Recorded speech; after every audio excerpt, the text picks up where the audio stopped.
Hello viewers, আজকে আমি অনেকগুলো কাঁচা কাঁঠালের আঁটি নিয়েছি। আঁটিগুলোকে মাঝে কেড়ে সকালে ভিজিয়ে রেখে দিয়েছিলাম। এখন বিকেলে এসে আমি চপগুলোকে ভেজে নেব। তার জন্য আমি ব্লেন্ড করে নিয়েছি কাঁচা মরিচ দিয়ে, আর হলুদ, লবণ দিয়ে, সামান্য শুকনো মরিচের গুঁড়া দিয়ে আমি একটু মেখে নেব। দেখুন, আমার ময়ানটা মাখা হয়ে গেলে এভাবে ফ্রাই প্যানে তেল দিয়ে সুন্দর করে চপগুলো আমি ভেজে নিয়েছি।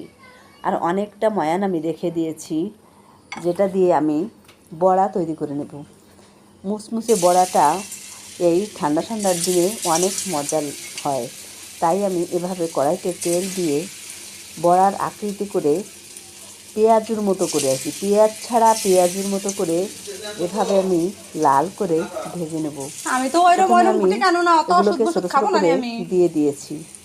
এরপরে আমি যখন এপাশ হয়ে যাবে আস্তে আস্তে উল্টিয়ে নেব।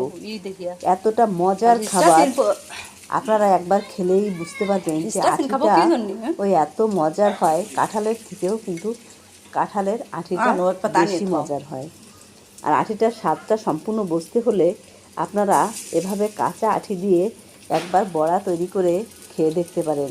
অনেকটা মজার খাবার, কোনো সমস্যাও হয়নি আমার। কিন্তু অনেকে বলে কাঁঠালের আঁটি খেলে অনেক ধরনের সমস্যা হয়, গ্যাসের সমস্যা হয়, কিন্তু এই খাবারটা এত মজার হয়েছিল আর কোনো সমস্যাও হয়নি। ভালো থাকবেন সব।